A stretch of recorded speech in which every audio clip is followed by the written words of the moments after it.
Nouvelle saison de la NFL. Bienvenue à Focus. Mon nom est Ray Lalonde, analyste et consultant. Voici Focus, mon podcast quotidien sur la business du sport. Et c'est parti. Quelle est la priorité de la NFL cette saison? Ben moi, en tout cas, du côté business, c'est le dossier de l'image de la Ligue, l'image publique. Après une saison désastreuse l'an dernier en termes d'image, pas en termes de performance sur le terrain, mais l'image égale popularité, égale audience télé, égale nombre de spectateurs dans les gradins, égale aussi couverture médiatique négative. Alors, la NFL doit corriger cette situation. Ça avait commencé directement avec le dossier de Colin Kaepernick, Eric Reid, le procès qui avait eu lieu le premier en août 2016. On est à 2 ans de ça déjà. Mais l'an dernier, ça avait explosé un petit peu parce que Donald Trump a décidé de se mêler de ce qu'il ne regarde pas. Et puis, il a contesté, puis il a dit des choses très virulentes au sujet des joueurs de la NFL. Et ça a causé tout un émoi. Puis ça a été chercher des gens qui ont abandonné un peu la NFL l'an dernier et puis qui ont quitté, déserté les stades. Et les propriétaires ont été très inquiets. Et Roger Goodell a payé le prix aussi parce que ça a été très nébuleux, son extension de contrat. Ça a été compliqué particulièrement avec Jerry Jones, le propriétaire des Cowboys de Dallas. Alors, l'image de la Ligue doit être améliorée. Et la NFL devra travailler à contenir les sujets négatifs, à être un peu en avant des dossiers, parce que le dossier des protèges lors des hymnes nationaux n'est pas terminé. Alors, il risque d'avoir encore quelques situations dès le premier week-end. Puis ça commence jeudi. Falcons-Atlanta, Eagles de Philadelphie, champion du Super Bowl défendant. C'est le Thursday Night Kickoff, c'est le week-end d'ouverture. Ça retourne dimanche pour une panoplie de matchs. Dimanche soir, Sunday Night Football. Lundi soir, Monday Night Football. Et c'est parti. Alors là, on va se retrouver avec beaucoup de football qui va être en même temps que la fin de saison du baseball majeur, que le college football aux États-Unis.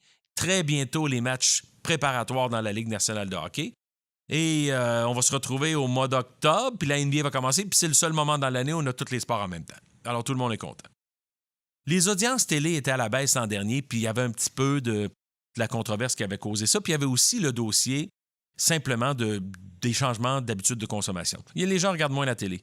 Les gens consomment différemment sur les streams vidéo, sur leur appareil intelligent, et ils n'ont pas d'intérêt à suivre toujours des matchs pour 3 heures ou plus.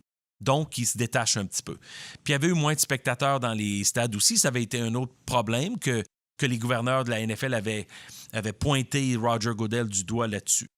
Alors, la NFL a toujours un problème d'image. Les joueurs se comportent pas toujours de la façon la plus catholique, si on veut. Beaucoup de dossiers de violence conjugale, beaucoup de dossiers de comportement, d'arrestation, beaucoup plus que les autres ligues. La NBA, la MLB, la Ligue nationale de hockey, bien entendu. Alors, là-dessus, la NFL va devoir encore une fois travailler très fort pour aller chercher le cœur des gens et aussi de se faire respecter avec des joueurs qui se comportent de façon plus civilisée. Une des questions qui me trotte à chaque année, c'est qu'est-ce que la NFL va faire au niveau proactif au sujet des blessures à la tête, au sujet des commotions, au sujet des risques directs, des impacts des coups à la tête sur la santé future des joueurs. Ça demeure un problème. Roger Goodell et la Ligue ont toujours été un petit peu plus en avant de ce dossier-là que, par exemple, la Ligue nationale de hockey et Gary Bettman.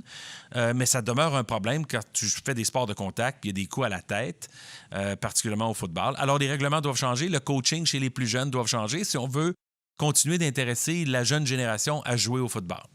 Ça va être le défi. Je ne suis pas sûr qu'on va être à la même place dans 25 ans.